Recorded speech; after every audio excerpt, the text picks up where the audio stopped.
우리 주님의 위로와 평강이 함께 하길 소원합니다. 여러분, 제가 오늘은 여러분에게 질문을 한 가지 드리면서 말씀을 좀 나누려고 하는데요.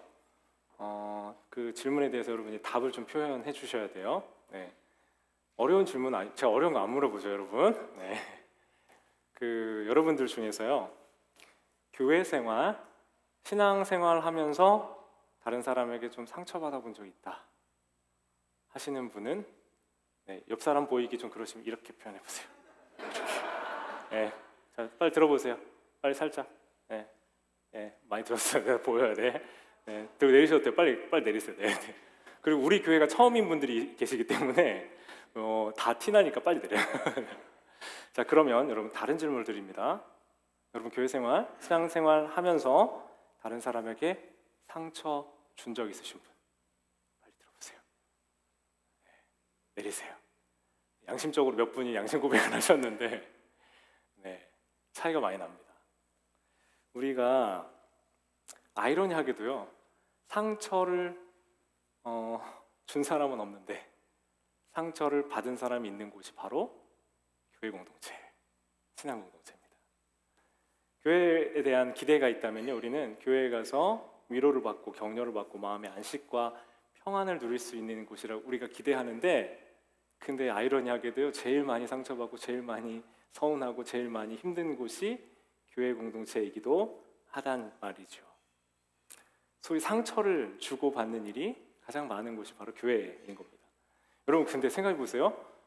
왜 굳이 이 평온한 일요일 아침 시간에 여러분이 졸린 눈 늦잠 자고 여러분 빨래도 하고 빨래가 세탁기죠. 그래서 빨래도 하고 청소도 하고 여유롭게 가족들과 브런치도 하고 할 수 있는 이 시간, 굳이 교회 와서 왜 우리끼리 이렇게 지지고 볶아야 되냔 말이에요.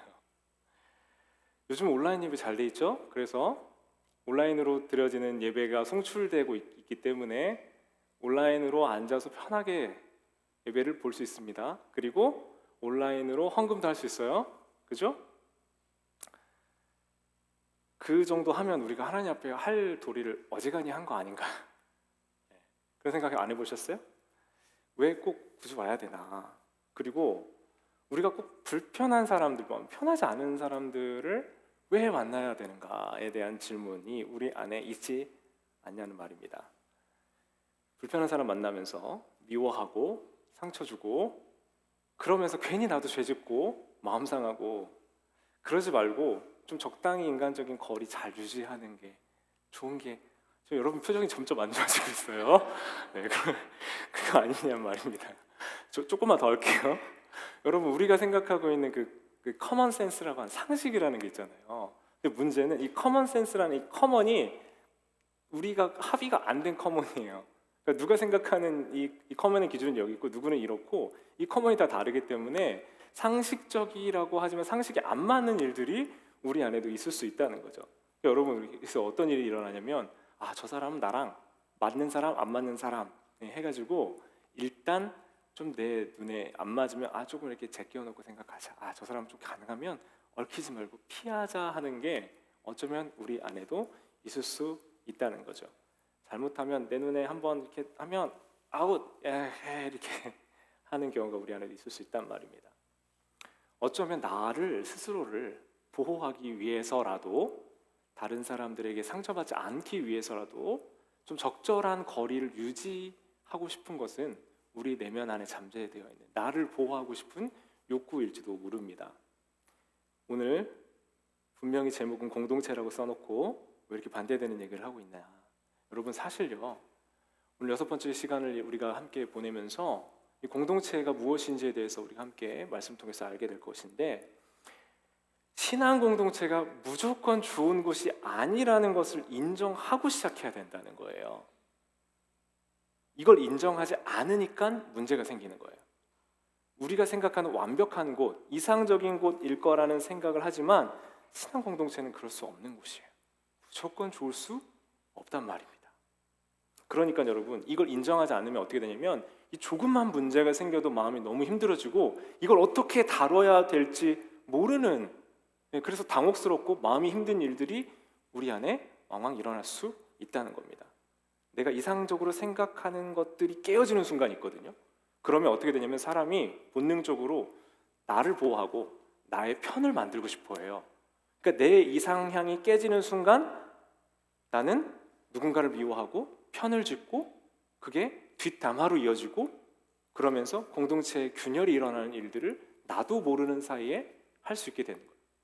그러니까 여러분, 공동체가 완벽하지 않다라는 전제가 없이 완벽하다라는 전제를 가지고 출발하면 이런 일에 우리는 아무것도 핸들링 할 수 있는 게 없어지는 겁니다. 보네포의 성도의 공동생활이라는 아주 이 공동체에 대한 정말 중요하고 고전적인 책이 하나 있어요. 그 책을 보면요, 이런 내용이 나와요. 그리스도인 공동체가 무너졌던 이유는 그 공동체가 그 어떤 소원의 형상을 자신의 토대로 삼았기 때문이다. 그리스도교적 삶의 공동체에 처음 들어온 그리스도인은 흔히 그리스도인의 공동생활에 대한 특정한 형상을 갖고 들어와서 그것을 실현하려 한다. 자, 여기 잘 보시면요, 무너진 이유가 어떤 사람이요, 자기의 소원의 형상, 이걸 좀 쉽게 표현하면 나의 이상이 있다는 거예요. 나는 이 공동체에, 이 모임에 이런 모습이 일어나면 좋겠어, 이런 모습이 있기를 기대하는 거죠. 그리고 그걸 가지고 들어오면 그걸 가지고 그것이 그대로 될 것이다라고 기대해요. 그리고 그것을 실현하고 싶어 해요. 그런데 그게 실현하고 싶은 대로 마음 먹은 대로 잘 되지 않아요. 그러다 보니 이 사람이 도리어 그 공동체를 깨트리는, 내가 가진 이상향 때문에 그걸 공동체에 맞추려고 하다가 깨트리는 일을 하는 사람이 될 수 있다는 겁니다. 어떤 이들은요, 어떤 분들은 목사님 저는 별로 바라는 게 없는데요, 저는 별로 기대가 없어요 라고 생각하지만요, 어쩌면 좋은 교회라는 기준은 여러분 각자에게 다 있으세요. 이렇게 되어야, 최소한 교회는 이래야 돼라는 게 있다는 거예요. 그 막연한 이상을 우리도 가지고 있기 때문에 내가 원하는 이상, 그 소원의 형상을 자꾸 추구하다 보면 교회 안에 문제 상황에서 내가 감당할 수 없게 되고 그 문제를 도리어 만들어낼 수도 있는 사람이 될 수 있다는 거예요. 그래서 여러분, 교회 공동체에 대한 이해를 오늘 말씀을 시작하면서요, 분명한 이해 한 가지가 있어야 되는데, 문제가 없을 거란 막연한 이상과 기대가 아니라 그 추측과 이상이 아닌 공동체에 대한 바른 이해, 공동체는 연약할 수 있다라는, 문제 있을 수 있다라는 그 기초 위에서 오늘 말씀을 풀어갈 때 우리에게 다가올 수 있는 크고 작은 문제들을 넘어가고 이겨낼 수 있는 힘이 우리에게 부어질 수 있을 줄 믿습니다. 제가 오늘 말씀을 준비하면서 이 말씀 중간에 한 말씀의 그 장면이 떠올랐습니다. 우리 잘 아시는 말씀이에요. 사무엘상 22장에 보면 다윗이 거기서 떠나 아둘람 굴속으로 몸을 피하였다. 그러자 형들과 온 집안이 그 소식을 듣고 그곳으로 내려가 그에게 이르렀다.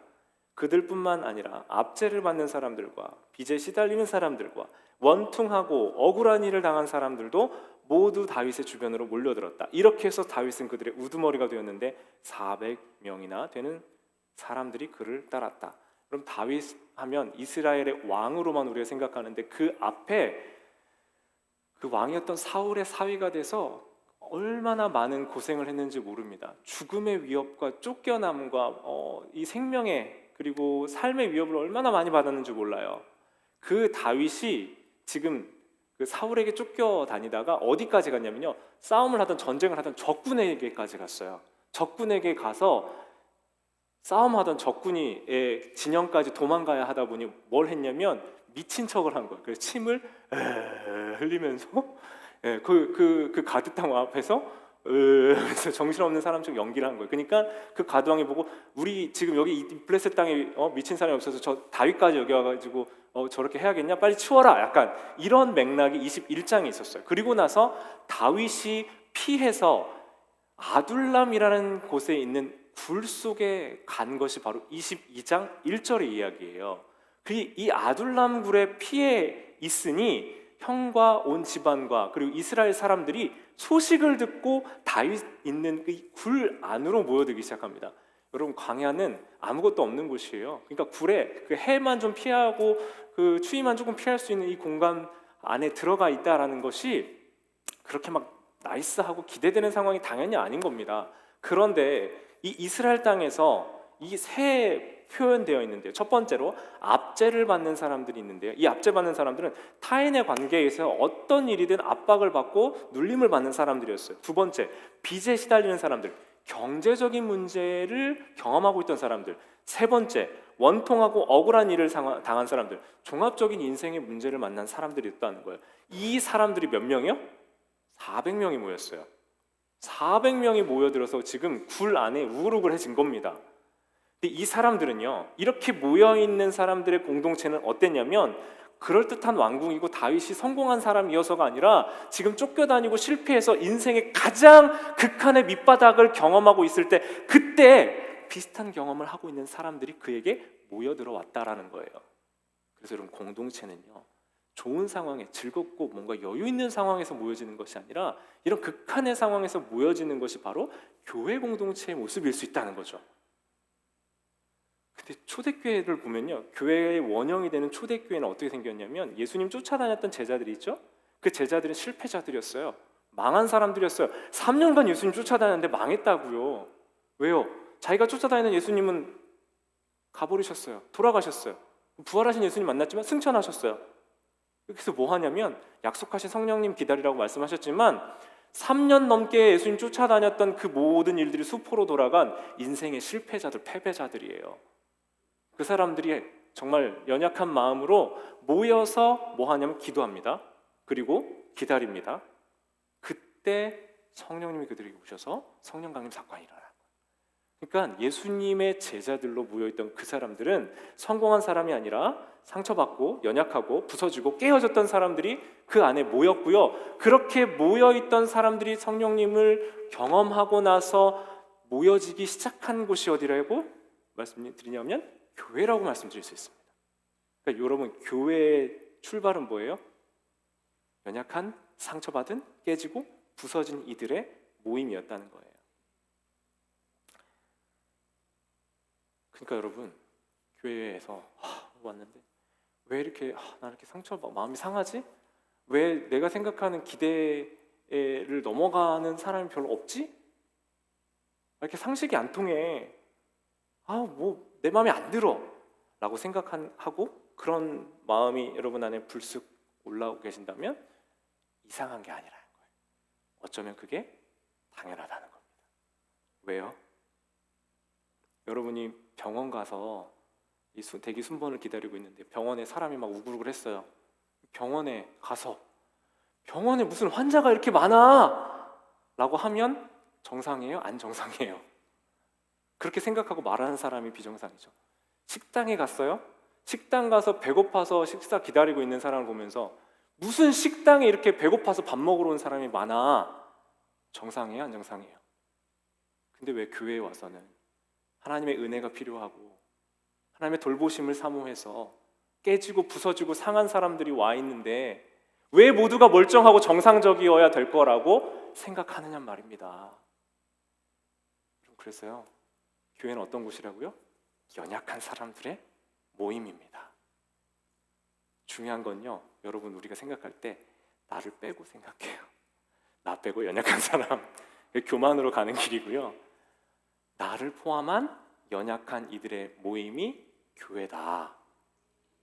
그것이 우리 공동체로 하나님이 연약한 사람들을 모아주신 주님이 이곳에 우리를 함께하게 하신 이유인 줄 믿습니다. 오늘 말씀을 보면요, 그래서 교회가 어떤 곳이어야 되는지, 교회는요, 내가 나로서 존재할 수 있는 곳이어야 되거든요. 내가 연약한 나로서 존재할 수 있어야 돼요. 그래서 그 연약한 사람들의 모임 속에서 우리 모든 것을 하시고 우리를 치유하시고 점점 더 거룩하게 바꾸어 가시는 그 하나님을 만나는 곳, 그곳이 바로 교회인데, 오늘 바울이 에베소서 2장 20절의 말씀을 통해서 그 교회가 어떻게 아름답게 건강하게 우리 그리스도를 통해서 세워져 갈 수 있는지를 말씀해 주고 있어요. 바울은 교회 공동체를 두 가지, 하나님이 거하시는 성전에 비유하는데요, 오늘 20절부터 22절까지의 가장 중요한 본문의 두 가지 핵심 뭐냐면, 첫 번째는 예수 그리스도가 기준이 되신다는 것, 두 번째는 그리스도 안에서 우리가 함께 지어져 간다는 거예요. 자, 첫 번째는 뭐요? 그리스도께서 기준이 되신다. 두 번째, 그리스도 안에서 함께 지어져 간다. 자, 한번 해보세요. 자, 첫 번째 뭐라고요? 그리스도께서 기준이 되신다. 두 번째, 그리스도 안에서 함께 지어져 간다. 네, 훌륭합니다. 이따 다시 물어볼게요. 첫 번째, 2장 20절 말씀을 같이 보겠습니다. 2장 20절 시작. 여러분은 사도들과 예언자들이 놓은 기초 위에 세워진 건물이며 그리스도 예수가 그 모퉁이 돌이 되십니다. 여러분, 사도들은 이제 예수님 이후에 예수님 말씀을 전했던 사람들이고요. 예언자들은 구약 시대에 하나님의 말씀을 미리 전했던 사람입니다. 예수 그리스도께서 우리의 구원을 허락해 주신다라는, 예수님께서 오신다, 예수님께서 우리의 복된 소식이고 복음이다라는 사도들의 선포와 또 예언자들이 전했던 그 하나님의 뜻, 그 기초 위에 세워진 건물이 교회라는 거예요. 그리고 그곳에 그리스도께서 모퉁이 돌이 되신다. 여러분, 모퉁이 돌이 뭐예요? 건물을 지으면요, 태평 사진 보여주세요. 자, 여기 보시면 건물하고 건물 사이를 이렇게 연결하는 돌이 모퉁이 돌이에요.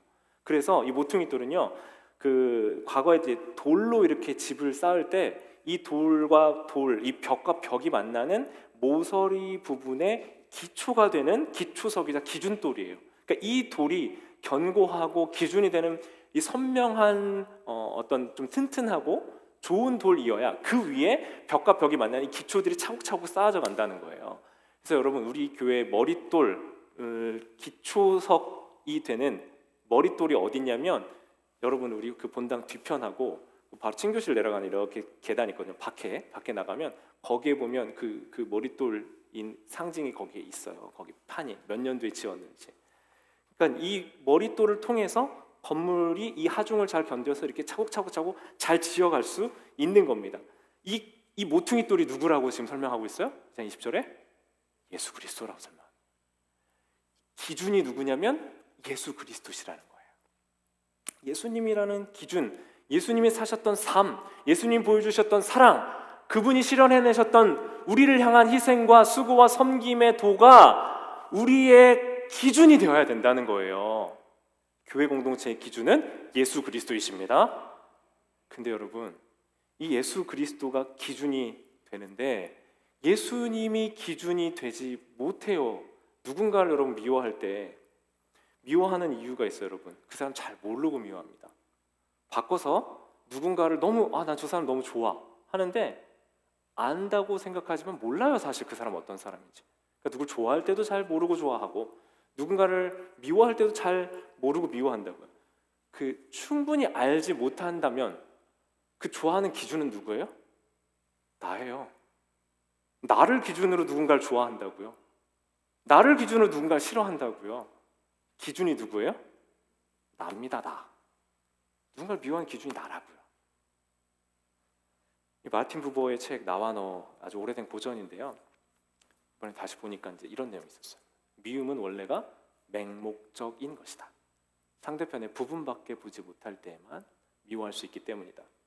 그러나 전체를 보는 사람은 이제 이 사람이 이 관원은요, 어쩔 수 없는 상황이라 하더라도 미움의 세계에 살고 있지 않다. 그러니까 전체를 봐야 되는, 어쩔 수 없는 상황에 처해 있는 사람이라도 이 전체를 봐야 되면 누군가를 미워하는 미움의 세계에서 살 수가 없다는 거예요. 우리의 미움의 이유는 상대방의 전체를 보지 못하면서 맹목적일 때가 있어요. 부분만 봅니다. 그런데 예수님은 누군가를 바라보실 때 그 사람의 부분이 아니라 그 사람의 영혼과 깨어진 것과 그 사람의 삶의 배경과 모든 전체를 보아주신 줄 믿습니다. 그래서 예수님을 만난 사람의 삶이 변화되고 그분을 만났을 때 치유가 일어나는 거예요. 눈에 보이는 부분이 아니라 누군가의 내면 안에 있는 전부의 전체를 봐주시는 그 시선이 있기 때문에 예수님을 만나면 내 마음이 치유되고 회복되는 겁니다. 이 예수님 여러분들 만나시기 바랍니다. 그리고 그 예수님을 기준으로 삼을 때 우리도 공동체로 함께 세워져 갈 수 있는 거예요. 자꾸 내가 기준이 돼서 내가 판단 기준이 되니 내가 자꾸 다른 사람 평가하고 판단하면서 내 기준 위에 교회를 자꾸 세워가고 싶어요. 그러니 금세 무너지는 거예요. 나의 소원의 형상이 바로 그것이에요. 사랑하는 여러분, 오늘 첫 번째는 2장 20절의 말씀대로 모퉁이 돌 되신 예수와 그 안에서 우리가 함께 모퉁이 돌 되신 예수 그리스도를 기준으로 삼을 때 우리는 그 기준 위에서 교회 공동체가 아름답게 세워질 수 있을 줄 믿습니다. 두 번째 에베소서 2장 21절 22절입니다. 띄워주세요. 함께 한번 말씀 볼까? 시작. 그리스도 안에서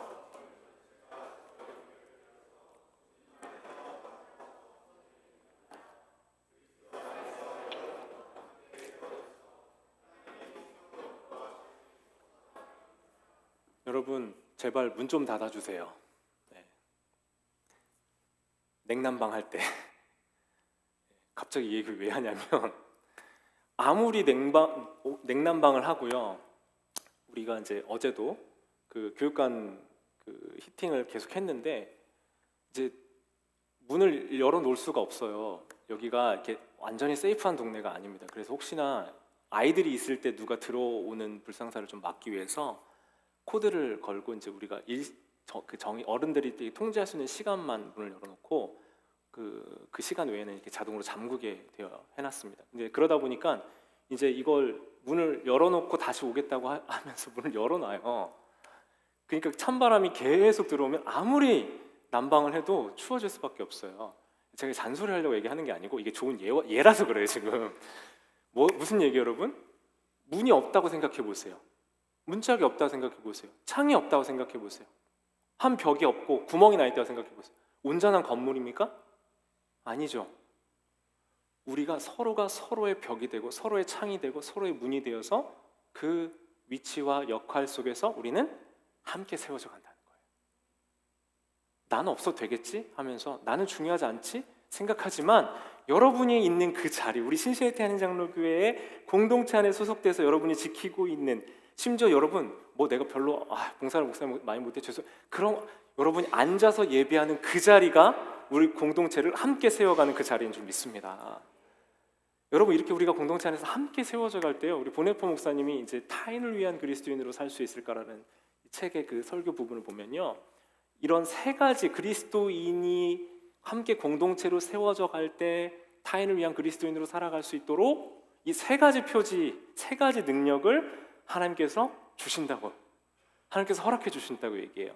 그리스도 안에서 하나님께 공동체 안에서 함께 받으면서 자라갈 수 있는 세 가지. 첫 번째 뭐냐면, 첫 번째는 타인을 위해 희생할 수 있는 능력이에요. 첫 번째, 우리가 예수님께 정말 큰 사랑을 받은 사람들이기 때문에요, 그 십자가 사랑을 경험한, 희생의 사랑을 경험한 사람, 어머니의 사랑을 온전히 경험한 사람, 아버지의 사랑 온전히 경험한 사람은 이제 타인을 위한 희생을 할 수 있는 능력을 받을 수 있게 되는 거예요. 내 사랑이 비워지면요 흘러가지 못해요. 억지로 쥐어짜내야 되거든요. 그리스도의 사랑을 경험하고 공동체 안에서 함께 세워져 간 사람은 내 안에 그리스도의 사랑이 내 안에 공급되기 때문에 그 사랑이 어느 시점을 넘어가면 흘러서 넘쳐서 흘러가기 시작한다는 거예요. 그것이 사랑의 능력이에요. 타인을 위해 희생할 수 있는 능력이에요. 두 번째는요, 이제 보네포 목사님이 아주 소수의 사람들만 할 수 있는 능력이에요. 아는 비밀스러운 능력이라 했어요. 비밀이래요. 비밀스러운 능력. 이게 뭐냐면 타인을 위해 기도할 수 있는 능력입니다.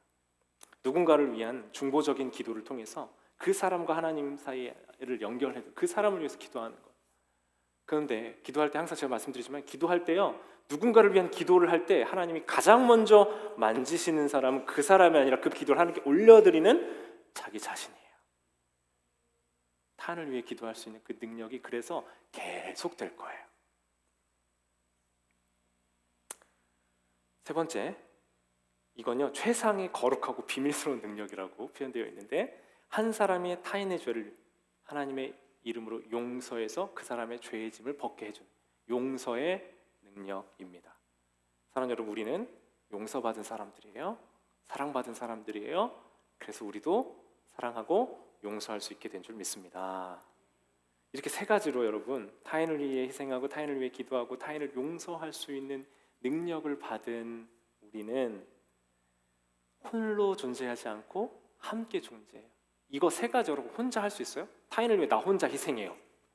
타인을 위해 나 혼자 기도해요. 기도할 수 없을 거예요. 타인을 용서하는 거? 그건 내가 혼자 할 수 없는 거예요.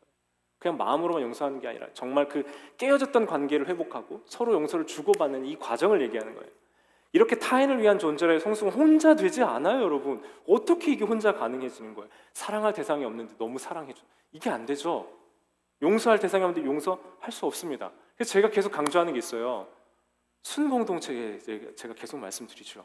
왜 만나서 여러분 쓸데없는 시간들 보내야 돼요? 왜 그 사람의 신변 잡기 이야기들 한 주간에 있었던 얘기를 들어야 돼요? 여러분, 내가 그 안에서 내 안에 삶이 나눠지고 점검되면서 서로가 서로를 격려하며 말씀의 기준 안에서 살아가는 연습과 훈련의 장이 바로 그 순공동체 안에서 일어나게 되는 거예요.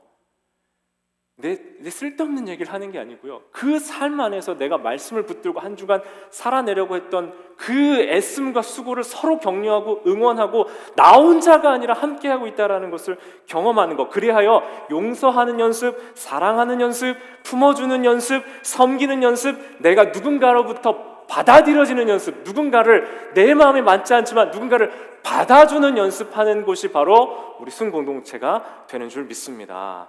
우리가 자기 자신을 제일 잘 안다고 착각하는데 잘 모른다니까요, 여러분.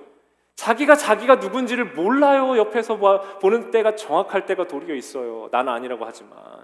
근데 내가 자꾸 드러나는 데가 있어요.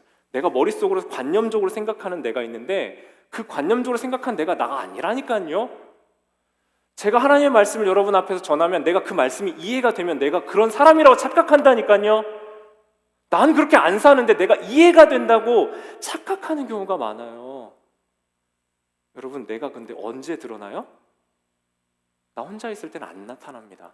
누구랑 있을 때? 타인과 함께 할 때. 먼 관계 말고요, 나이스하게 How are you? Good. Fine. Yeah, thank you. 그런 관계가 아니라요, 매주 만나는 공동체 안에서 나의 연약함과 한계가 드러나고 나눠주고 함께 기도하며 이 시간들을 함께 통과해 갈 때 내가 드러나고 확인되는 줄 믿습니다. 그러니까 마음에 맞지 않고 마음에 내키지 않는 사람, 그런 사람들과 함께 하는 거예요. 여러분, 질문 한번 드릴게요. 대답 안 하셔도 돼요. 여러분의 원수 있으세요? 왼수? 원수 말고 왼수는 있죠. 옆에 있는 분, 같이 사는 분. 왼수 말고요. 진짜 원수 있어요? 없어요? 너무 석형 선생님 너무 티나시는데 맞아요? 왼수예요? 원수 말고 왼수. 왼수, 이게 다른 거예요. 왼수는 애정이 있어요. 애정이 담긴 왼수. 두 분의 관계에 주님의 화평과 평화가 임하길 원합니다. 네, 아멘 해주셔서 감사해요. 근데 여러분 원수가 있으냐는 질문에 여러분의 원수, 전 원수 있냐고 물어보면 전 원수는 없는데요 라고 대답할 것 같거든요. 여러분 있으세요? 딱 떠오르는 그놈의 있으세요? 있어요? 있는 분도 계실지 모르겠는데 제가 볼 때 대부분의 원수는 없어요. 원수는 없다고 생각해요. 근데 예수님이 우리에게 주신 이웃 사랑에 대해서는 어느 정도 포용할 것 같은데 이웃의 범주에 따라 다르겠지만 어려운 계명이 하나 있어요. 그게 뭐예요? 원수 사랑이에요. 근데 여러분, 원수가 있으세요? 없으세요? 아유, 감사하네. 할 일이 없어서. 아유, 어려울 텐데. 그게 다행이세요? 근데 여러분, 원수는 멀리 있지 않습니다. 가까이에 있어요. 내 마음에 맞지 않는 사람, 나를 불편하게 하는 사람, 내가 함께하고 싶지 않은 사람, 그 사람이 원수예요. 여러분, 원수의 범주를 너무 멀리 잡으셨어요.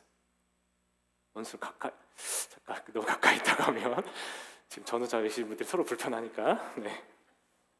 사랑하는 여러분, 공동체는요, 원수를 만나는 곳이에요. 연약한 사람들의 모임이란 말은 곧 원수들의 모임이라고요. 근데 너무 극단적이에요? 이해를 하셔야 돼요. 무슨 얘기인지. 나랑 마음이 맞지 않는 사람들이 있을 수 있다는 거예요. 전후 좌우에 계신 분들 서로 인사 나누겠습니다. 원수님 안녕하세요. 자, 진짜 나왔어요. 원수님 안녕하세요. 네, 인사하세요, 여러분. 네, 원수님 안녕하세요. 나랑 좀 안 맞고 불편하고, 그런 사람들이 모여 있는 곳이라고요. 그만하세요. 이제 티나니까 진짜 서로 마음 상하니까 그만해요. 그만. 네. 여러분, 근데 우리 형제자매, 우리 주옥 집사님, 우리 남매분들은 너무 사이가 좋아 보이세요. 그리고 이제 어제 고인 소개하실 때도 너무 되게 감동이 있었어요. 근데 사실 형제 자매를 만날 때 내가 원해서 골라서 만나요? 진짜 징글징글하죠. 안 맞죠? 성경에 보면 가족이 원수니라 이런 표현이 있다고요. 그 이유가 뭐예요? 랜덤으로 만나는 거예요. 엄마 아빠를 통해서 랜덤으로 만나잖아요. 여기 교회를 내가 정해서 왔죠. 여러분들 마음에 결심하고 결단해서 하나님 인도하신 가운데 오셨죠. 근데 여러분 공동체 안에 있는 구성원을 여러분이 골라요? 못 골라요? 그걸 못 고르신다고요. 그러니까 우리 공동체는 이 원수와의 만남은 우연처럼 다가오고 랜덤으로 만나게 되는 거예요. 그래서 원수 사랑의 실천을 위해서 나랑 맞지 않는 사람들을 위한 그 모임을 향해서, 그 공동체를 향해서 우리가 포기하지 않고 그것을 인정하고 가셔야 된다는 거예요. 그 우연 속에서 그리스도를 기초로, 그리고 그리스도와 함께 우리가 함께 지어져 가게 된다는 겁니다. 우리가 함께, 제가 우리 한 성도님의 이야기를 좀 감동적인 얘기였어요. 저에게는. 그러니까 원하고 이렇게 편한, 교제하기를 원하는 분들만 어울리고 싶고, 좀 불편한 사람과의 만남이 너무 싫은 거예요. 근데 시간이 지나면서 이 공동체가 왜 이렇게 중요한지라는 걸 또 체감하신 것 같아요. 그 체감을 하고 났더니 이 공동체 안에서 하나님이 나를 보게 하시고 다른 사람을 변화시키는 게 아니라 자신을 변화시키는 경험을 교회 신앙 공동체, 순 공동체에서 이분이 하셨던 거예요. 내가 마음에 안 들고 불편했던 사람들이 바뀐 게 아니라 자기가 바뀌었다고요. 그리고 나서 이제 새롭게 해가 바뀔 때 이런 고백을 하시는 거예요. 목사님, 어느 순회 가도 상관이 없을 것 같다고, 어떤 구성원을 만나도 괜찮을 것 같아요. 저는 이분이 공동체에 대한 놀라운 비밀을 발견했다고 믿습니다. 공동체는 내가 다른 사람을 바꾸는 곳이 아니라 내가 변화되는 곳이에요. 여러분, 사람이 바뀌어요? 안 바뀌어요? 안 바뀌어요. 고쳐 쓰는 거예요? 아니에요? 사람 갖다 고쳐 쓰는 거 아닙니다. 안 바꿔. 왜 이렇게 좋아요? 안 바뀌어요. 사람 바뀌지 않습니다. 그런데 제가 말씀 준비하면서 한 문장 정확하게 이렇게 떠올랐어요. 사람은 안 바뀝니다. 그런데 나는 바뀔 수 있습니다. 무슨 얘기예요? 내가 사람을 바꾸는 일은 못해요. 그런데 그리스도 안에서 나는 변화되어 갈 수 있는 줄 믿어요. 신실에 대하는 장로교회 공동체는 완전하지 않은 사람들의 모임입니다. 그래서 여러분, 문제가 있을 수밖에 없어요. 제가 볼 땐 문제 솔직히 많아요. 문제 많은데 하나님의 은혜로 우리를 다 덮어주시니까 우리가 저 사람, 저 꼬라지를 봐도 그럴 수 있지 하고 넘어가지는 거예요. 네. 그 문제를 통해 어떤 문제 상황이 있을 수 있지만 그 문제 속에서 여러분을 보세요. 전 저를 봅니다. 그리고 그 문제를 통해서 성숙해가고 품고 용납하는 사람들로 함께 자라나가게 될 줄 믿습니다. 이제 우리 어떤 문제 상황 속에서도 우리를 발견하고 그리스도를 기초로 그리스도 안에 함께 세워져 나가는 우리 모두가 되시길 축원합니다. 제가 함께 기도하면서 여러분 한 가지만 더 제가 나누고 싶은데요. 아까 처음에 제가 질문했지만 여러분, 상처 얘기했죠. 교회에만 오면 그렇게 상처라는 표현을 그렇게 많이 써요. 기대가 있어서겠죠. 근데 교회만큼 상처받았다고 많이 얘기하는 데도 없어요. 그냥 기분 나쁘고 넘어갈 일을 상처받았다고 표현하면서 우리 입술에 권세가 있으니까 상처를 이렇게 어떻게 하냐면 너무 소중한 상처, 그 상처를 내가 꼭 간직할게요 하면서 내가 누군가가 준 나의 상처를 아주 소중하게 잘 간직해요. 절대 뺏기지 않을 거예요 하면서 그 상처를 준 사람 잘못 있죠. 준 사람은 하나님이 그 사람을 다루어 주시길 바라고, 우리도 조심해야 돼요. 누군가에 상처 주지 않도록. 여러분, 부지불식한 상처 주지 않도록 조심하시는 게 맞아요, 당연히. 근데 제가 보니까요, 많은 경우에 상처를 준 사람은 기억이 없고 주지 않았는데 받는 사람이 많아요. 상처 받지 않을 일에 내 의도가 전혀 아닌데. 그러니까요, 여러분, 상처를 준다고 받는 게 문제라는 거예요. 어느 날 제 아내가 저한테 이제 그 메시지를 이렇게 쭉 이렇게 설명을 해준 내용이 있어서 오늘 말씀 주면 기억이 났어요. 뒷차 뭔가 운전이 좀 미숙했나 봐요. 어떤 일이었는지 저는 정확하게는 모릅니다. 근데 뒷차가 기분이 되게 나빴던 것 같아요. 그러니까 이걸 내가 이거 제 아내에게 어떻게든 워닝을 좀 줘야겠다고 했는지 위협 운전을 하기 시작했대요. 갑자기 확 끼어들고 막 멈추고 이렇게 막 위협을 막 주고 있더라는 거예요. 근데 제 아내가 어떻게 했냐면 이 차가 앞에서 막 위협을 하잖아요. 직진 차선이잖아요. 좌회전 차선으로 그냥 좌회전해서 휙 가버렸대요. 갈 길이 아니었는데. 제가 이렇게 현명한 여자가 살고 있습니다. 그러면서 저에게 뭐라고 얘기했냐면 그날 여보 왜 지는 것이 이기는 건지 알 것 같아요 라는 표현을 했어요. 제가 되게 임프레시브 했거든요. 왜 그러냐면 뭐라고 표현했냐면 상대방의 감정을 나에게 상처를 주고 위협을 하려고 그 감정을 줬는데 그 차가 자기에게 줬잖아요. 자기는 안 받았다는 거예요. 그걸 안 받으니까 그 상처 감정이 어디로 가요? 그냥 사라지고 없어져 버린 거예요. 때로는요 이 분노와 이 감정이 거꾸로 그 사람에게 여러분 그 경험이 있으시죠? 애들 막 혼내는데 애들이 기분이 안 나빠. 그럼 내가 기분이 나빠요. 네. 제가 요즘에 진유한테 잔소리 엄청 했는데 똑같은 거가 한 38번 했는데 아직도 안 바뀌어요. 네, 샤워하고 옷을 그냥 맨날 욕실에 던져놔요. 근데 아무 그게 타격이 없어요. 애가. 제가 기분이 나빠요. 근데 여러분 감정이라는 게 누군가에게 주려고 했는데 그 사람이 안 받으면 내게 돌아올 때가 많아요.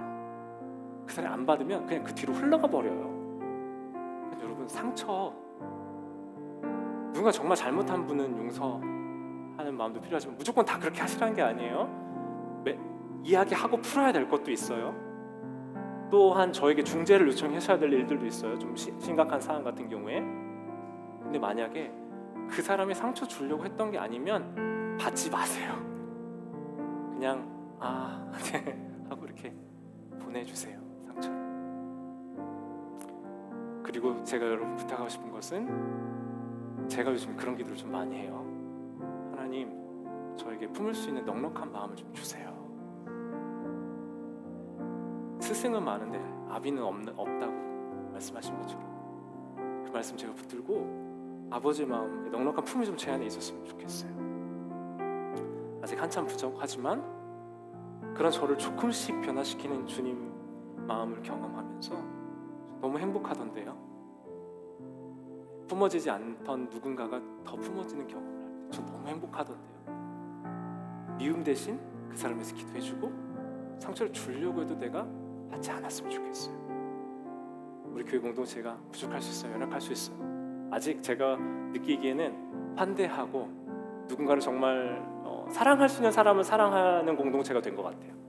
사랑할 만한 사람들 조금씩 양해해주면서 사랑할 수 있는 공동체는 된 것 같은데 사랑할 수 없는, 받아들일 수 없는 사람들 내 기준에 그런 이들까지 적극적으로 환대하고 품어낼 수 있는 공동체까지는 아직 아니겠죠. 우리 공동체 그 다음 단계 꿈을 꿉니다. 저는 누군가의 연약함, 상처가 막 드러나도 그 상처, 나를 주려고 하는 그 상처를 내가 너무 품이 넉넉하기 때문에 이렇게 보듬어 줄 수 있는 용서와 용납의 공동체가 되길 소원합니다. 우리 힘으로 안 돼요. 그리스도의 기초 위에, 내 마음의 기초가 아니라 그리스도의 기초 위에 그리고 우리가 함께 세워가면 그때 가능하죠. 우리 어제 주옥 집사님 장례 우리 온 교회 식구들이 함께 한 마음 장례식이었는데 음식은 잔치 음식이어가지고 감사했어요. 모든 우리 여성교회와 함께 할 수 있는 마음 너무 많이 모아졌어요. 이제 같이 기도하시면서 여러분 내가 연약할 때 나는 또 그 사랑을 받게 될 거예요. 보시죠. 누군가의 연약한 상황을 우리가 위로해줬을 때 그 위로는 그냥 흘러가지 않습니다. 전도서 4장 9절 제가 10절, 11, 12절 말씀 읽어드리고 우리 함께 기도하겠습니다. 두 사람이 한 사람보다 나으면 그들이 수고함으로 좋은 상을 얻을 것입니다. 혹시 그들이 넘어지면 하나가 그 동물을 붙들어 일으키려니와 홀로 있어 넘어지고 붙들어 일으킬 자가 없는 자에게는 화가 있으리라. 또 두 사람이 함께 누우면 따뜻하거니와 한 사람이면 어찌 따뜻하랴. 한 사람이면 패하거니와 두 사람이면 맞설 수 있나니 세 겹줄은 쉽게 끊어지지 아니하느니라. 이 시간 기도하면서 하나님 내게 공동체 주셔서 감사합니다. 그리고 나도 상처받지 않고 품어낼 수 있는 사람으로 그리스도를 기초 위에서 그리스도 안에서 함께 지어가는 우리 신시내티 장로교회 공동체 안에 있는 구성원 되게 해달라고 우리 함께 주님의 이름 한번 부르고 기도하겠습니다. 주여 하나님